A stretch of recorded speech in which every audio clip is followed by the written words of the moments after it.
What's up guys, it's me, Jeremy. The Duskblade of Draktharr is a new assassin-based attack damage item that brings an interesting passive that's a little bit comparable to that of a Zed ultimate, and I got a chance to mess around with it a bit on the PBE, so I'm here to answer just how good is Duskblade of Draktharr. If you enjoy the video, don't forget to hit that like button, and if you don't enjoy the video, please click the dislike. And if this video hits 10,000 ratings, I'm gonna buy myself some Chinese food. Anyways, let's get started.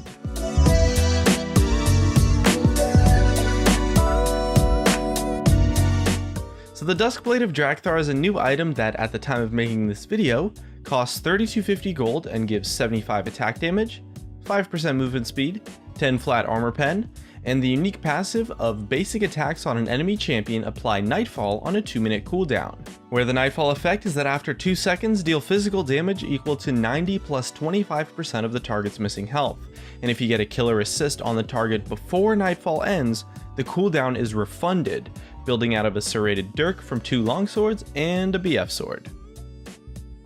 And with those raw stats, for my calculations, the item is 99.2% gold efficient, not including the passive, which is actually really good value when we take into account how insane the passive actually is.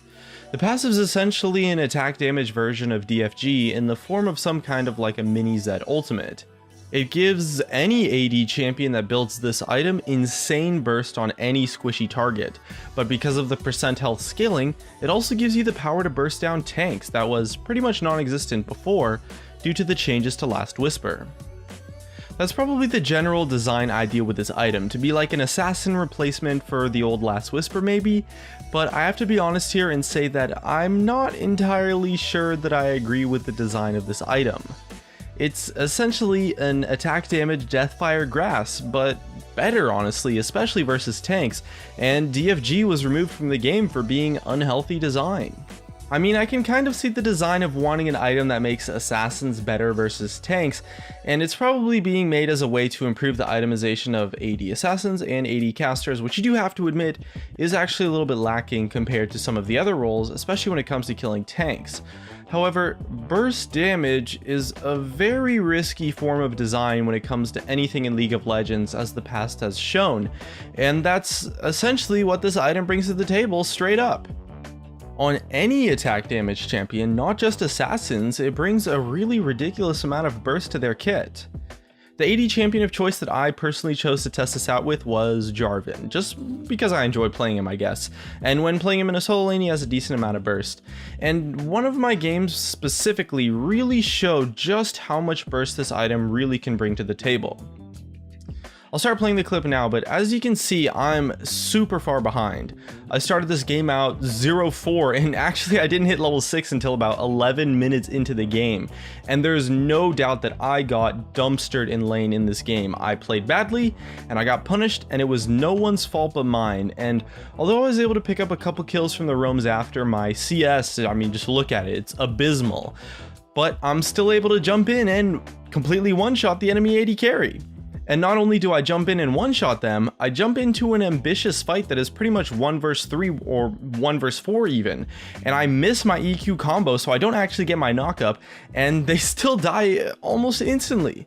Heck, I didn't even use Ignite. And if you take a look at the in-game chat, I think you might get a little bit of an idea as to how frustrating that was to play against. I mean, honestly, by missing my EQ combo in that exchange, I would personally say that Kalista probably outplayed me by dodging a key piece of my combo. But honestly, me killing her there didn't take much skill at all really, and she had pretty much no chance to outplay me. Now imagine if I was actually fed or just went even in lane. I mean, it's just ridiculous. Typically on an assassin, or really just any role where your job is to deal damage, if you go 0-4-0 in lane and have literally 7 CS and are level 4 10 minutes into the game in a solo lane, well, you probably aren't going to be playing League of Legends for the rest of the game, and for good reason. I mean, you probably don't deserve to have an impact being that far behind. I mean, if you did that on an AD carry, or maybe on a jungler, or most solo laners, really just anyone except for a support and maybe some of the high utility champions, you're just going to be completely useless for like 30 minutes. But that's exactly what happened to me in this game, and because of the item, well, I was still able to one-shot my opponents who went even or won their lanes potentially. Because the passive procs on the first auto attack automatically though, it's a little bit awkward to build on ranged champions since it can prevent you from poking with your auto attacks. So I will say that it's a much more of a melee oriented item, but the cooldown reset aspect is really forgiving in a fight. And although I can't deny that the Last Whisper change was a pretty big nerf to assassins, and although I do think that assassins need better itemization, don't get me wrong, it's just a little bit tough to agree with the design choices of Duskblades, specifically like the fairness of the idea. I mean, the thing is that the kind of champions that want to build this item don't really need that much help trying to burst people down most of the time, so by adding this improved burst aspect to it, it makes the burst combo of those champions just so fast and so powerful that it really hurts, if not completely removes all forms of counterplay, and just makes it impossible to react once someone jumps in on you and is using this item. One thing I will say though is that the build path kind of sucks, since having to buy a BF sword in the lane can make things really awkward depending on how much gold you have when you back. And in addition, an item like this could honestly bring a lot of life to some awesome off-meta builds.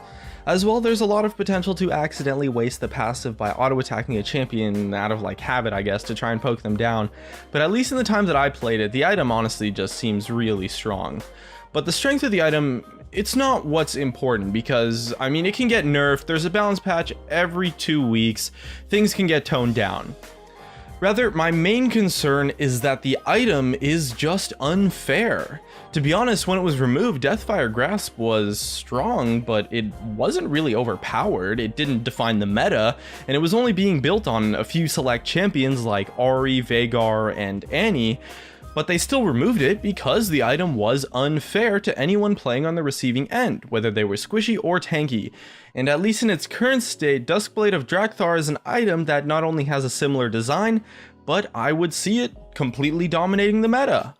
Maybe I'm missing something here, but at least in its current state of being on the PBE, I can honestly see this item just completely changing the meta to the point where there's practically no reason to play an AD carry anymore, because an AD champion with burst, who's ridiculously far behind, can still one-shot an AD carry that's fed.